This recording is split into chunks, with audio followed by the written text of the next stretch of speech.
the show. Hello and welcome to this very special edition of Jazz 625 live on BBC4 for one night only, people.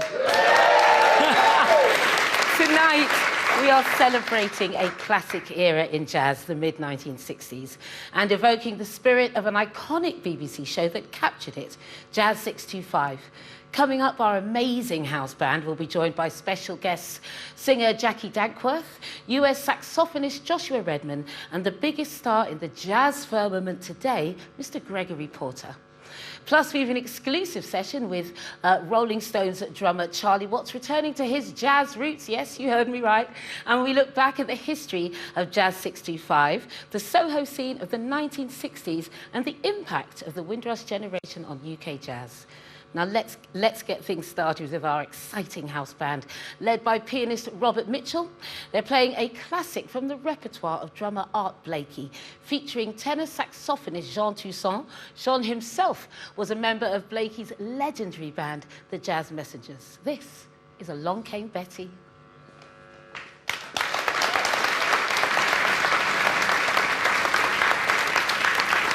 One down.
wonderful. That Jean Toussaint with Robert Mitchell and the guys playing Along Came Betty.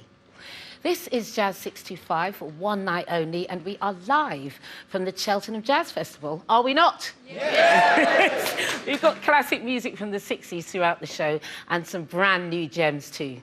So this is the first new edition of Jazz 625 for 53 years. Some of you might have even watched it the first time around, I don't know. But for a couple of years in the 1960s, this was the hippest show on TV. Jazz 625 broadcast weekly between 1964 and 1966, featuring performances from the greatest names in jazz from both sides of the Atlantic.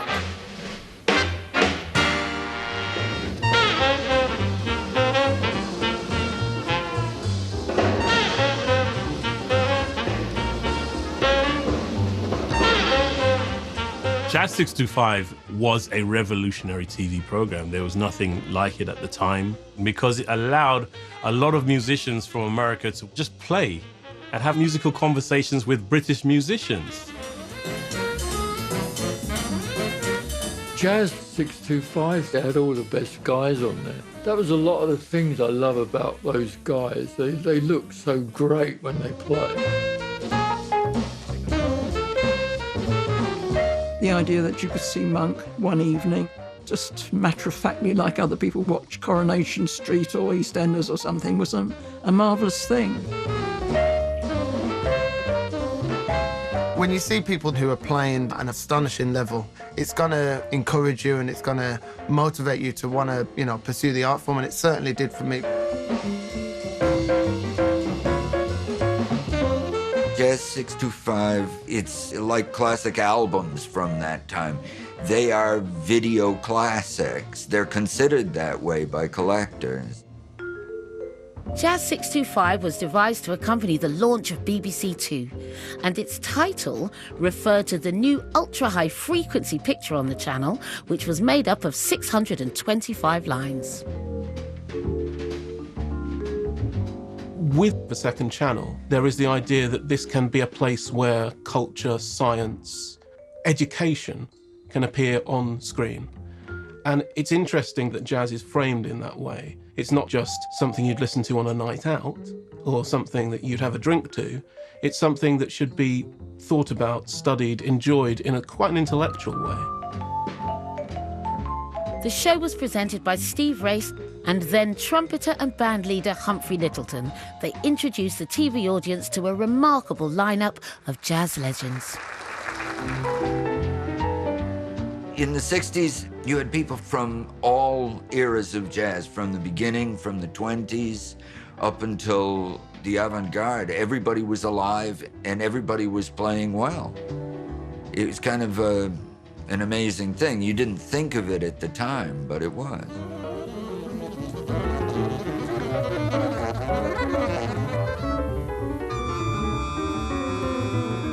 Jazz 625 was the most unique thing in terms of television because it was appealing to an audience who never before would have seen these performers. It was quite extraordinary. They would never have thought of going out to a concert hall and spending money on a jazz orchestra, with Count Basie or whatever, Duke Ellington, or a trio like Oscar Peterson or whatever you like, or Dave Brubeck.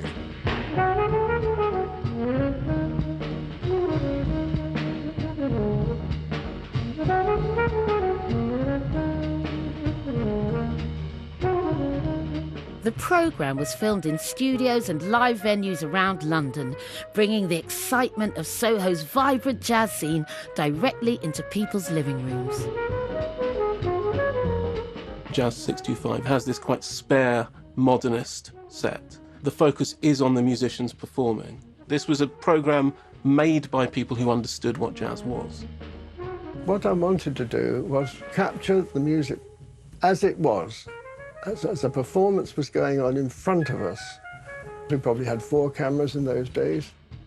We could still have zoom lenses on those cameras, so therefore it wasn't always wide shots. You could get big close-ups, of people with a brilliant close-up of hands playing on a keyboard or a guitar or even a clarinet or a saxophone.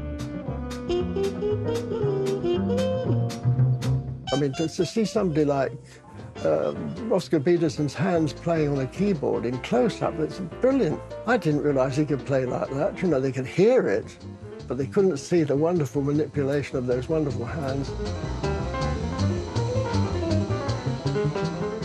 Jazz 625, if you put it on now, even in black and white, it will still be exciting. It will still be progressive. It will still be something that you've never heard before. I really don't know why we don't have any programs like that now. Well, we do now, Courtney. Such incredible footage. Incredible as it might seem, the first ever Jazz 625 appeared on the opening night of BBC Two and featured a set from none other than Duke Ellington and his orchestra. What an incredible way to start. From that show, here is their performance of Duke Ellington's classic signature tune, Take the A Train. And now we'd like to do a very special operatic version of Take the A Train.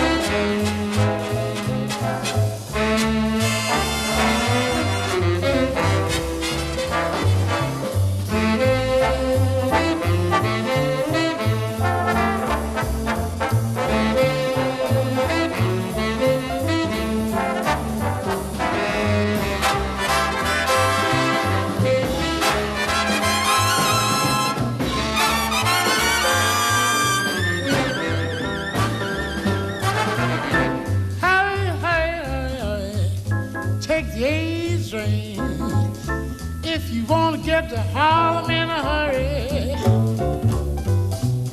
You take the Z train if you want to get to Bronx, baby, in a hurry. I'll be do do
Ernie Shepherd.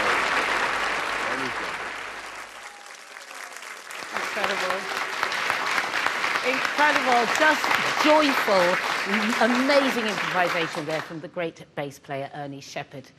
And now, in tribute to Duke Ellington, we've got something really special. Although we know him as the drummer in the world's biggest rock band, the Rolling Stones, Charlie Watts is in fact a jazz man to the core. So we've invited him to appear in a group with his lifelong friend Dave Green on bass and John Pierce on piano, alongside the excellent US saxophonist Scott Hamilton. It's over to Scott to introduce this next tune. When we were trying to figure out a song to play with Charlie, Dave suggested a tune by Duke Ellington called Happy-Go-Lucky Local, and it's better known as Night Train, which became a huge hit and also the official song for strippers for many years. Anyway, we're going to try to play it.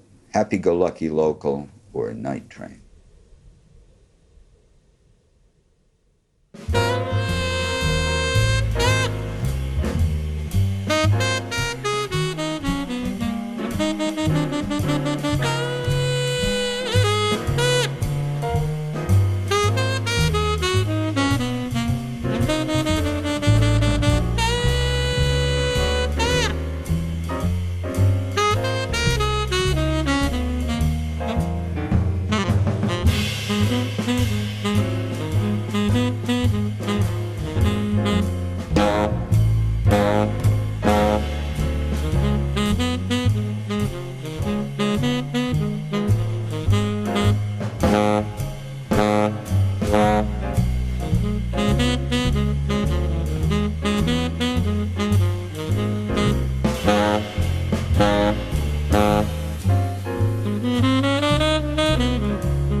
So great to see Charlie Watts go to his happy place there, so at home, swinging along to that laid-back tribute to Duke Ellington. Now, Dave Green and Charlie Watts have been friends since they were boys. We can quite legitimately say that jazz brought them together.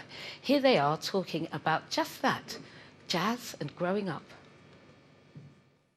Jazz drummers love Charlie. They love him. They love, absolutely adore him. Yeah. Because he plays, he's not a rock drummer, you know? He's not a rock drummer. He holds the sticks and the way he plays the time. His backbeat is amazing, and it comes out very strongly in the band, in Rolling Stones. But it's evident when he plays jazz as well. We used to play in a skiffle band. Our mums were sort of friends Yeah. before we were, in a way. I mean, we were kids, but... Yeah. And then we got to liking the same type of... We could both hear how great Mingus was with Max Roach.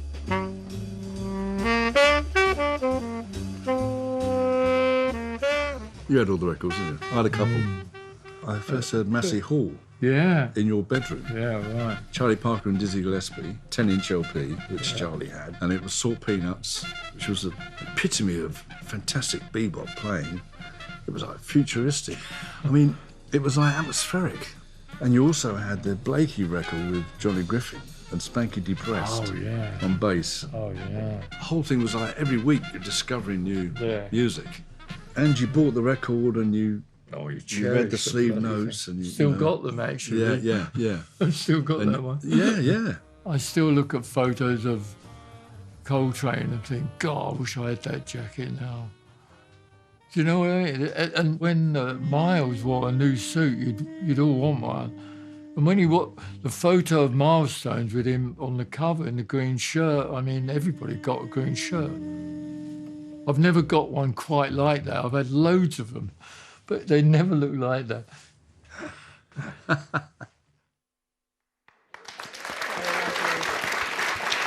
Dave and Charlie, such a wonderful double act. It's great hearing them talk about their record collections. And I'm joined now by a man who's probably got one of the most enviable vinyl collections in the country. It is the wonderful Six Music's Giles Peterson.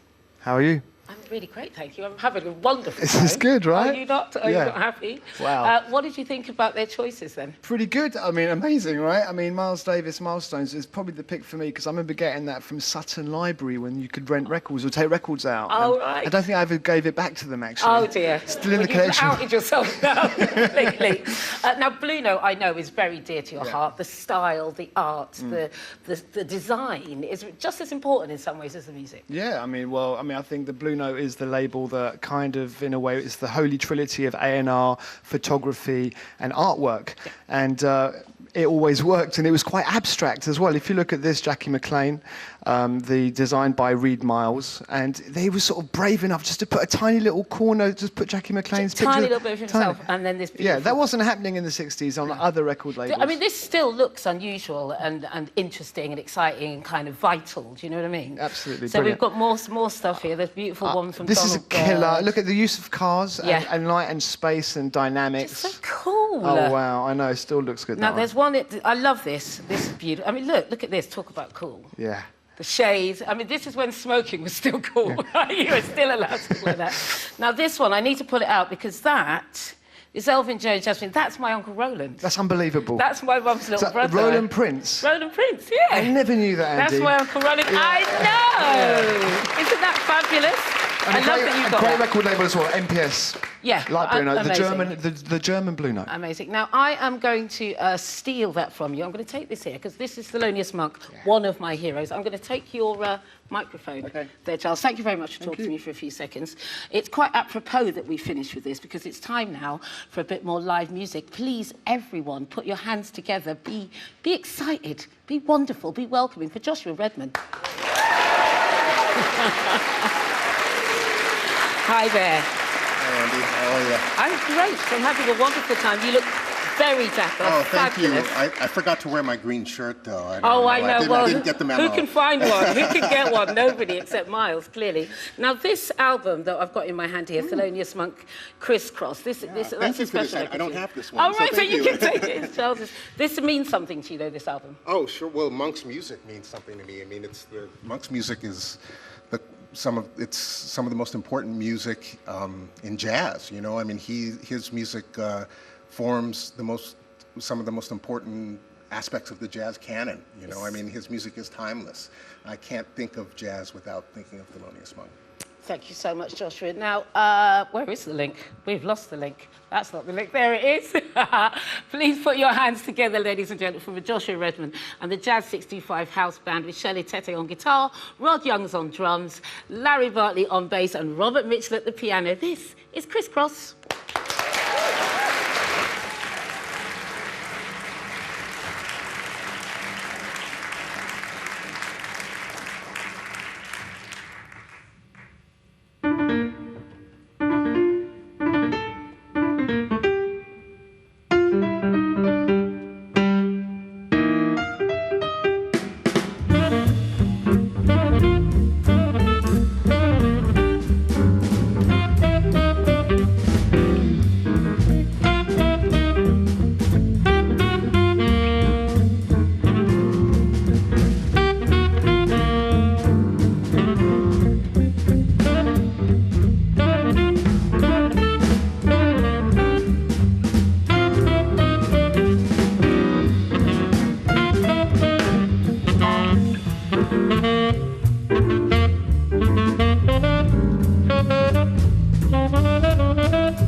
Thank you very, very much. Yes, that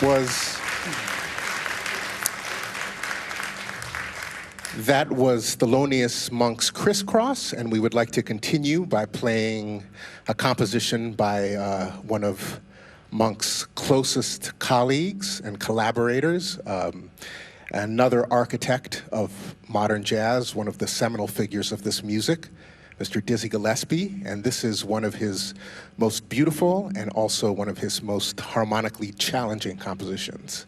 It's called Con Alma.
first very special guest, Joshua Redman, played the musical Thelonious Monk and Dizzy Gillespie. Thank you so much, Joshua. That was, like, mind-blowingly brilliant.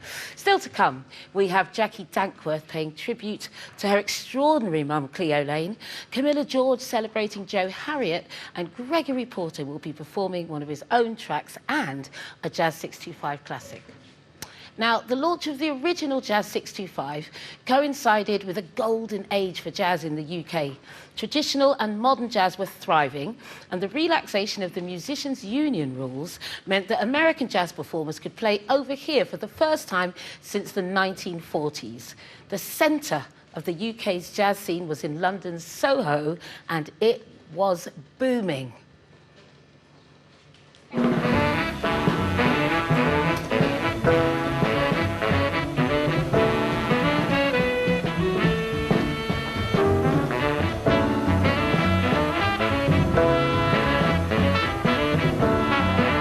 The Jazz 625 thing, it happened at a great time. There was a lot of really good music happening in London, hell of a lot of places to play. It was incredible. It was like an explosion of wonderful music. It was a really very exciting place. You've got the Marquee in Oxford Street, which was open every night. You've got the Flamingo, it was very hot down there. It was a very sort of sweaty place. Then Ronnie Scott's, that was very exciting. I went to all these things. People were mixing together, although there was this great division of trad versus modern, which had been going on for years. It wasn't always like that. You know, people knew each other and they mixed together, and sometimes they played together. They played bebop, they played trad as well.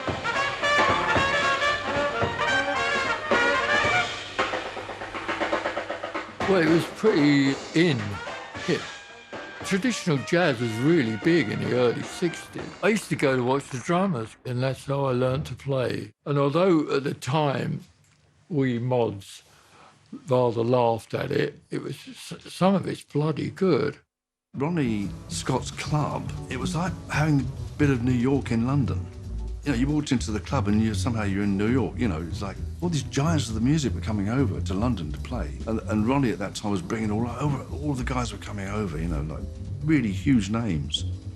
Because Ronnie wanted them to play at the club. Like Stan Getz did like a month at the club. Roland Kirk, the Bill Evans Trio. You know, it's guys you've been listening to on record.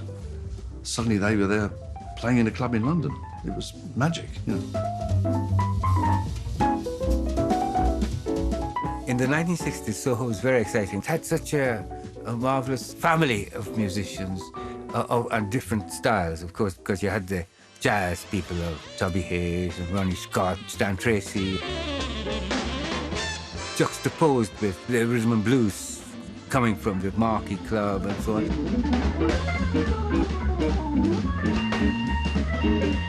Our scene was a night scene. The jazz scene was a scene that went to 4 in the morning.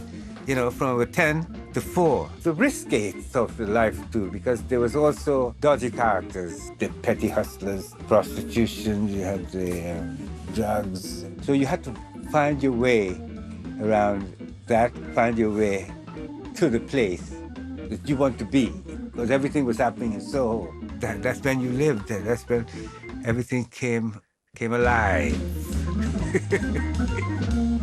It was a wonderful period. It was an incredible period. The Jazz 625 programs were a reflection on the popularity of the music. It was very, very popular music. You know, it was a following for it. You know, the 100 Club just around the corner from here. It was packed out every night. You know, Terry Hennerby, the producer, saw that it was an opportunity not only to present local musicians, which he did, but to bring over absolute giants of the music. I was actually brushing shoulders with these guys. It was mind-blowing for me to be sort of part of that scene. It was magic.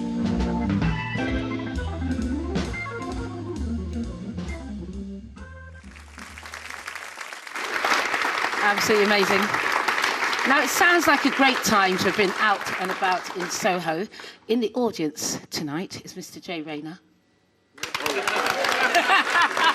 If you have to ask for it, exactly. Yeah, I know, I'm sorry. Jazz food critic, but also a jazz pianist. I don't know if you all know that. Now, so when you see footage like that of Soho in the old days, did it bring a little tear to your eye? Only slightly. I mean, people say, oh, it's not what it was. Well, the remarkable thing is, given how music genres opened up, is just how much jazz there is in Soho these days. I've had nights when I finished up with my quartet at Brasbury's Adele, just on the edge of Soho, and my saxophonist, Dave Lewis, has gone off straight away to do the Late Late Show at Ronnie Scott's, or I've done a gig at Dean Street and then run across to sit in with somebody at Adele, passing bunches of mates going off to other gigs. There's a lot of music still being played in Soho. So it's still happening. The environs may have changed slightly, but the heart remains. Yeah, if we're going to be overly romantic, remember, there's less organised crime in Soho these days than there was in the 60s. You know, there are advantages to this stuff, and you can get a better coffee. If you say so. Now, I know that you... Yeah, you can get a better coffee. I know that you have spent quite a lot of time in the company of Gregory Porter in the last little while. He spent quite a bit of time with... We spent about 7 hours together yesterday. Well, it's my turn now. All right. Ladies and gentlemen, Gregory Porter. Run over to you. How are you, Gregory? I'm great. It's so lovely to have you here. Yeah. Now, Soho, I mean, really, that's kind of where when you hit our shores, Soho was where it happened. Yeah, it was been both Ronnie Scott's and Pizza Express Jazz Club. It's really wonderful. The vibe over there, the energy over there is just dope. You know, I love London. Yeah. Oh, well, we love you right back. We love you right back. What are you going to be playing for us tonight? Musical Genocide. Musical Genocide, ladies and gentlemen. I'm so happy to be able to say it's Gregory Porter.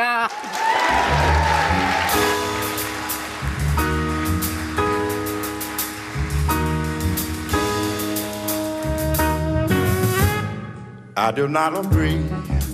This is not for me. No musical genocide. I will not commit, nor will I submit to musical genocide. This is not for me. I won't let it be. No musical genocide. Give me a blues song. Tell the world what's wrong. What about the gospel singer giving those messages of love?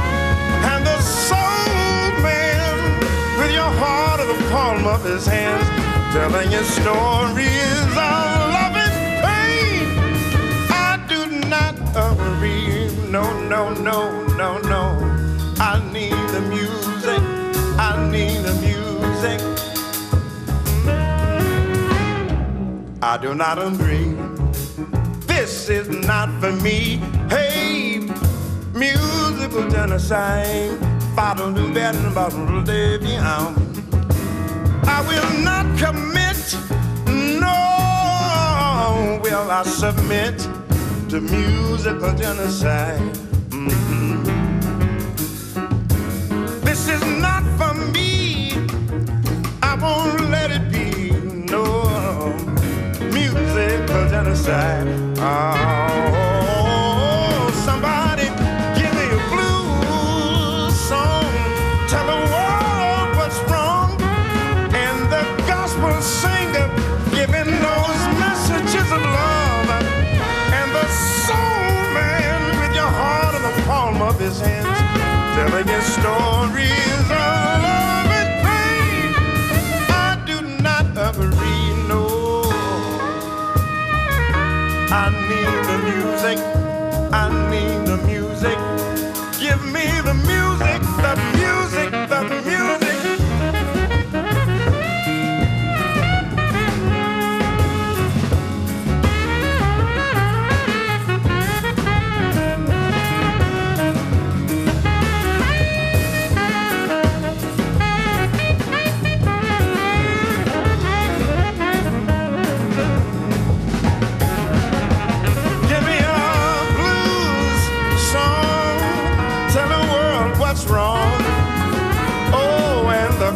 Singer giving those messages of love, and the soul man with your heart in the palm of his hands, telling his stories of love and pain. I do not agree, no. I need the music, the message, the story, the you, the me, the us, the we, the wisdom, the music. the wisdom, the music. I do not agree, no. I need the music. I do not agree, no.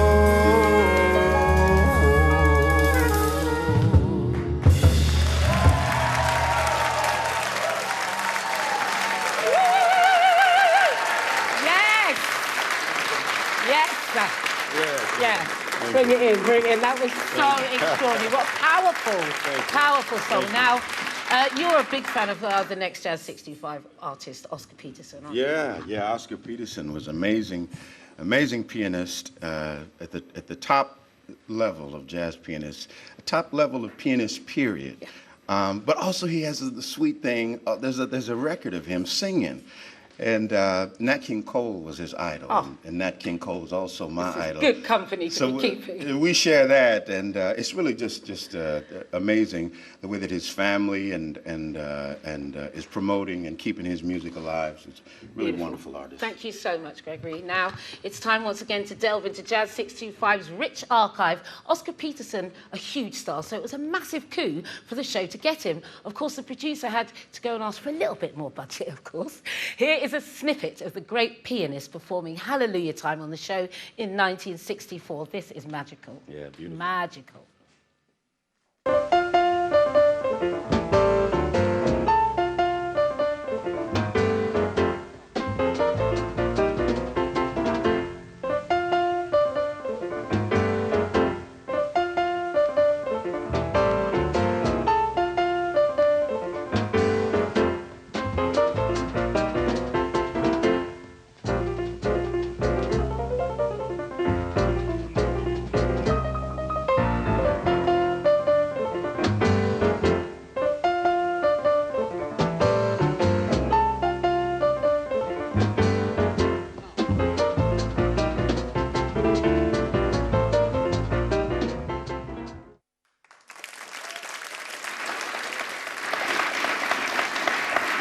Literally having the best night of my life, honestly.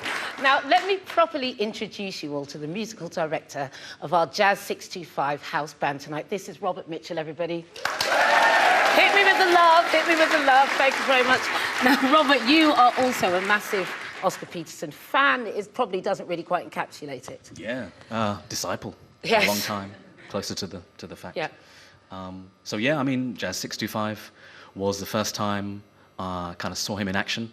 I was one cassette tape into my jazz education. Oh. So it's great. Remember those? Yes, yes. So yeah, mind-blowing. And so it was a sort of a moment of catharsis for you, where you really became immersed in the genre, really. Very much so. Had to go out and find more albums, and it led to joining all sorts of dots, 10 or 20 other pianists probably within that week. So you went in hard. Yeah, you went in deep. Yeah, non-stop. What are you playing for us tonight? A tune of mine called Le Théâtre des Bouffes du Nord. And this is an homage to Oscar Peterson. Yes. Take it away, Robert. Thank you. Fantastic.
Robert Mitchell and the Jazz 625 House Band playing Robert's own tune, Les Théâtres des Bouffes. We are live for a very special edition of Jazz 625. Now, we asked our audience to dress smart in homage to the original show, and I got all shimmied up, as you can see. And they've done a great job. They've done a marvellous job. Here are some audiences back then. As you can see, they're also very smart. If you look carefully in each shot, you can always spot a smoker puffing away furiously. It was a different time then. And now, it's time for a classic performance from 1965 featuring a British jazz legend and trailblazer, a hero of mine, Cleo Laine. Cleo was one of only 8 women amongst the hundreds of musicians that appeared over the course of 2 years. This track was recorded at the Marquee Club in 1964, and it was our pleasure to show this clip to Dame Cleo and her daughter, Jackie Dankworth, 54 years after it was first recorded. We come now to, well, let's face it, the first lady of jazz in this country, making a long-awaited visit to Jazz 625. We present with pride Miss Cleo Laine.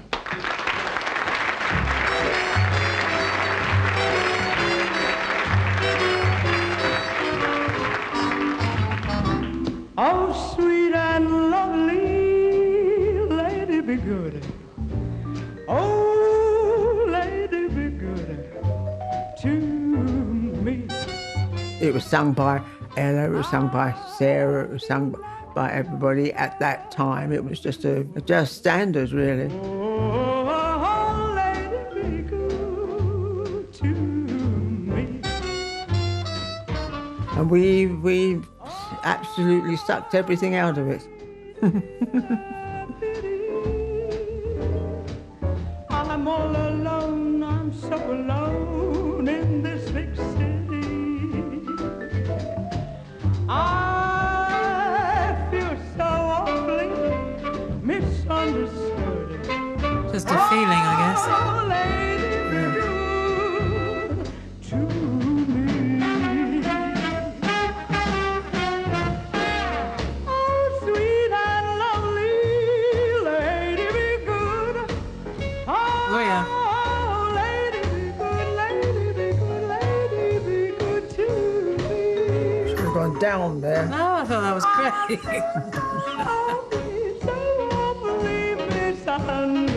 That was beautiful. So, lady, why don't you be good? Why don't you be good to me? Alan Branscombe vibes there. He looks like he's really digging it, doesn't he? He's a baby. Do you remember him? Oh, yeah. I'm all alone. He played great piano as well, didn't he, Alan Branscombe? Oh, sweet and lovely. I think you look better with curly hair, man.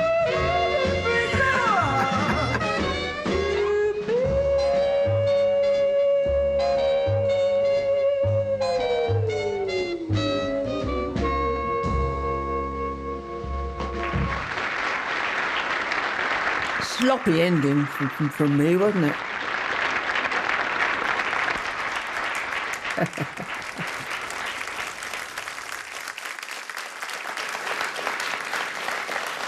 I love at the end there, she says that was sloppy. It's so wonderful. It's such a beautiful rendition. An amazing thing to have of your mother. A lovely record. Your mother fascinates me, really, because of that. She must have had such fire in her belly to be one of only 8 women to have managed to be on Jazz 65, let alone in the sort of wider arena. She must have had something really strong driving her. I think this gift that was this incredible voice, and she felt she had to do something with it. She couldn't just stay at home, so she made it happen. Yeah, well, we're really very grateful for that. What are you going to be singing for us tonight? Well, about a year before my dad died, John Dankworth, he took me into his music library, and on the dusty shelf right at the top, he got this folder out and said, "Jackie, I think this song might really, really suit you." So he blew off the dust, and this is a song he wrote called It Happens Quietly, which Mum recorded actually in the 60s as well. So, we're so grateful that you're here. Thank you so much. This is Jackie Dankworth with It Happens Quietly. Thank you.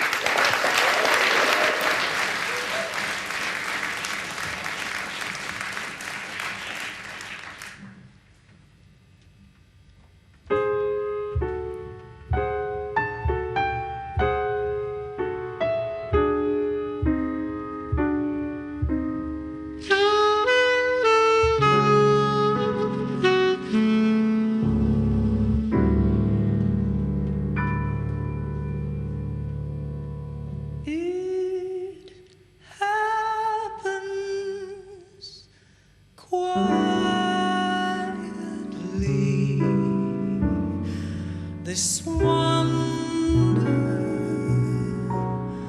just like a breath of spring, one winter's day. You see her face, you love one moment,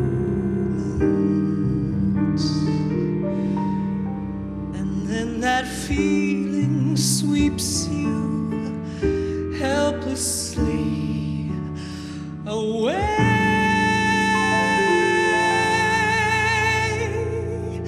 I used to doubt the star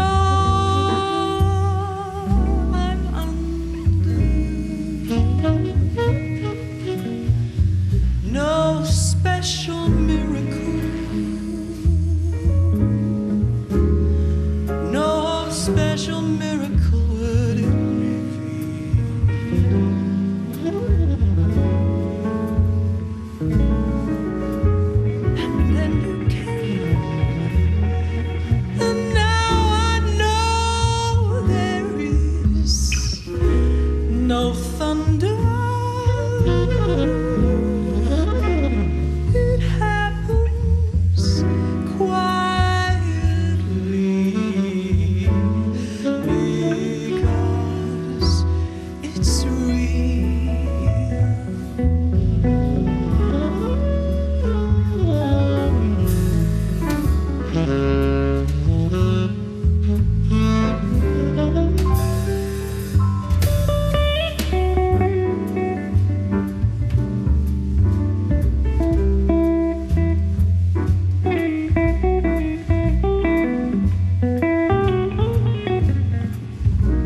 all night long. We've got more amazing classic material from the Jazz 625 archives for us all to enjoy. Here's a guitarist that's perhaps not as well known as other jazz stars of the era, but boy could he play. And check out the unusual way he plays using his thumb. It's Wes Montgomery.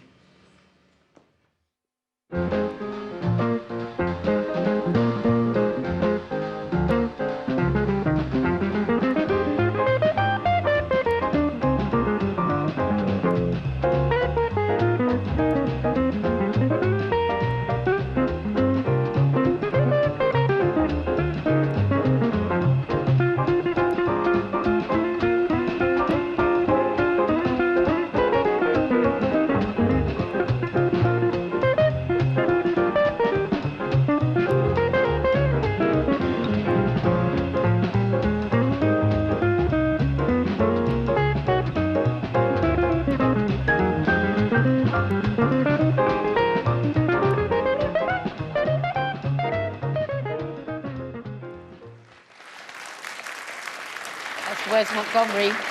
This is Shirley Tete. Hello, Shirley. Hi. How are you feeling? Good, a bit nervous, but good. So, no, wait, no, so we're live, it's exciting. Yeah. So, Wes Montgomery, why is he special to you? He was just a genius. He was an absolute genius. His technique was incredible. Real innovator on guitar as well. Like, you know, doing things that other people weren't doing, like soloing using octaves in a really kind of, yeah. So exciting, bit more fire. We keep coming back to fire, people, don't we? How are we doing over there?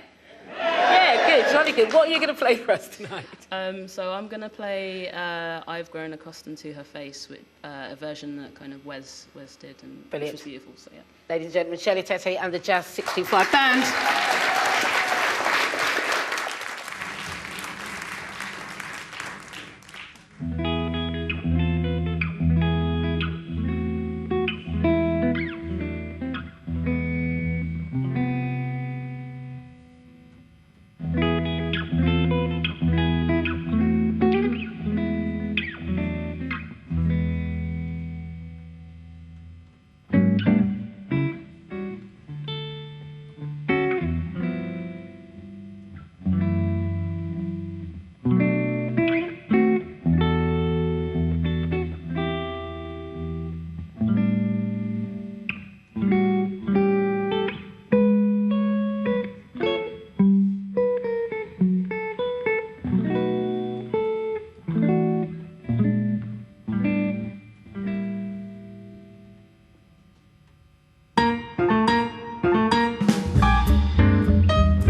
Yes, absolutely amazing sound there. Shirley Tete and the Jazz 625 House Band paying tribute to Wes Montgomery. So, the sound of young British UK jazz. Shirley Tete, Shirley. amazing. One of many incredible artists. A lot of them have been taught actually by Jean Toussaint, who came over with the Jazz Messengers, and Robert Mitchell and the Jazz Messengers, the Jazz Warriors and Tomorrow's Warriors, all those people. So we're in a healthy place. Very healthy. I'm going to be coming back to you in a minute, Giles. Now, today, you can hear the Caribbean influence everywhere in UK music, from dance to grime and, of course, jazz.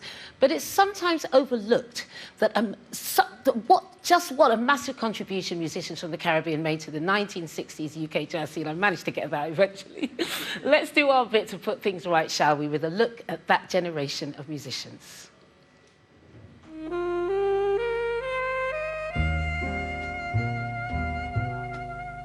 In London in the 60s, early 60s, you had quite a lot of musicians from the Caribbean. There's Mikey McKenzie, there's Iggy Quayle, there's Ross Henderson, there's Joe Harriott, Tommy Eitel, Coleridge Good. And there was also the great Frank Holder, who, you know, Frank was the original singer with Johnny Dankworth before Cleo Lane. There was this place called Archer Street, and musicians meet there on a Monday. So you must go down there on a Monday, and that's where people tell you where there's a job going. Well, I went around, you get fellows exchange. I remember meeting an English drummer. So you're a pianist, so I'm a drummer, if you exchange name. He said, well, I know where there's a gig going for a piano player. Musicians used to gather every Monday in Archer Street, because a lot of them would only get paid after they'd done their jobs, and also to get future jobs and so on. It was an exciting mixture. But all the islands contributed. Trinidad had good drummers and piano players. But I must say, for the blowing, the Jamaicans beat us. Most of the West Indian jazz musicians are classically trained. What they brought is a different rhythm to the music. And they're sweet. It's a sweeter sound. I think they were very influential, but they had a very hard time.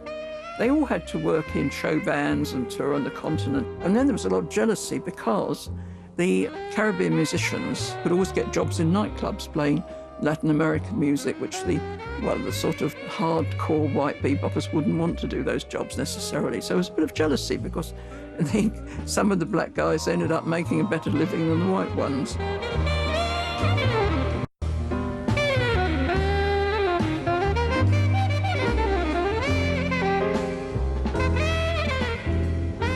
Joe Harriott was the Jamaican musician who he came to the United Kingdom in the late 50s with one aim, to be a great musician. And he had a style which is akin to Charlie Parker, almost on parallel with Eric Dolphy and Ornette Coleman. And he actually came up with the concept of playing free. He said, I have an idea to play freely without chords, cymbals, and all the rest. In other words, to play quite differently. And he started to write themes for this free music. I don't think Joe Harriott has had the recognition due to him. A lot of his records were deleted. The tapes of Joe Harriott's 625 performance were taped over because Joe was really not seen as somebody that was important, you know, and that's happened to a lot of practitioners who are trailblazers. He does have the tag as the godfather of free jazz. The chapter should be, you know, European free jazz, Joe Harriott.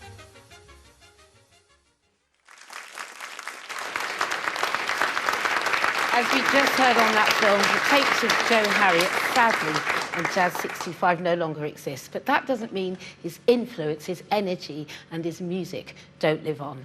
Our house band are now joined by young UK saxophonist Camilla George to play Joe's tune, Tonal.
absolutely brilliant. Camilla George on alto saxophone playing Tonal, written by the incredible Joe Harriott. I mean, we were just talking about young UK jazz talent, and Camilla over there is a perfect example. Yeah, and one of many musicians that I bump into in airport lobbies. Which means they're working. Because there's so many jazz musicians who are playing everywhere, more than DJs now. I used to always bump into them at the airport, but now it's all the British jazz musicians. Yeah. Brilliant.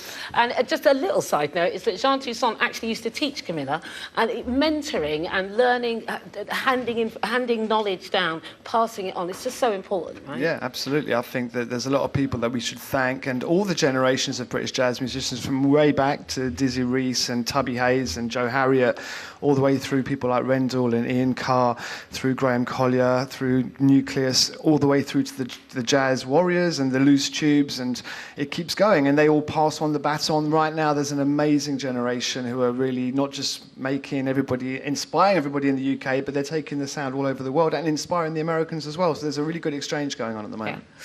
So you've got some other beautiful records here. That's the Joe Harriott record that we were just talking about a second ago, right? I mean, the other thing about Joe Harriott, of course, is that not only was it free jazz, he was also one of the first musicians to try things out with world music. So his Indo-jazz fusions with Ananso da Silva were very interesting. So that's what a progressive person he was. Bringing in everybody. Incredible. Thank you so much, Charles. This is an amazing collection. We could go through this all day, and I'm sure we will do a little bit more. But guess what? Gregory Porter is back. Yes. Now we have a very special treat. Gregory has been digging into the Jazz 625 archives, and he's going to sing a song which was performed on the show by one of his heroes, Jimmy Witherspoon. But first, Gregory, before you start, I just want to introduce everyone to your band. We have pianist Albert Chip Crawford. On bass, we have Jamal Nichols. On sax, Devon Pentecost. And on drums, Emmanuel Harold. Thank you so much, guys. This is Kansas City. Over to you, sir.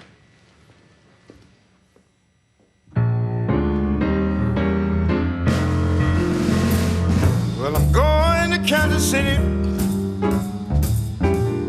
Going to Kansas City, but I don't know what the wheat bound to get. Lady bottle to get lead down. They got a lot of pretty women, and I think I'm gonna get me one. Well, I'll be standing on the corner of 12th Street and Vine. Well, I'll be standing on the corner of 12th Street and Vine with a pretty Kansas City girl and a bottle of Kansas City wine. Well, I might jump on a plane, I might jump on a train, I might have to walk, but I won't get there just the same. When I'm going to Kansas City, here I come. They got a lot of pretty women, and I think I'm gonna get me one.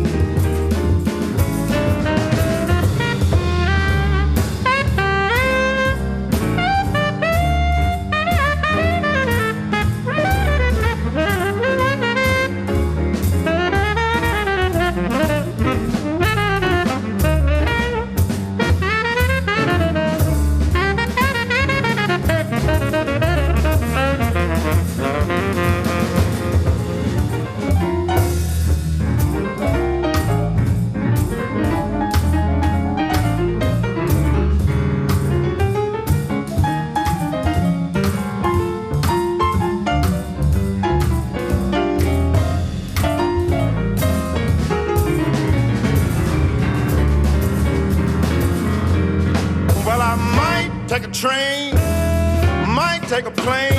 If I have to walk, I'm gonna get there just the same. But I'm going to Kansas City. Kansas City, here I come. They got a lot of pretty women, and I think I'm gonna get me one. They got a crazy way of loving, and I think I'm gonna get me some. They got a lot of pretty women, and I think I'm gonna get me one.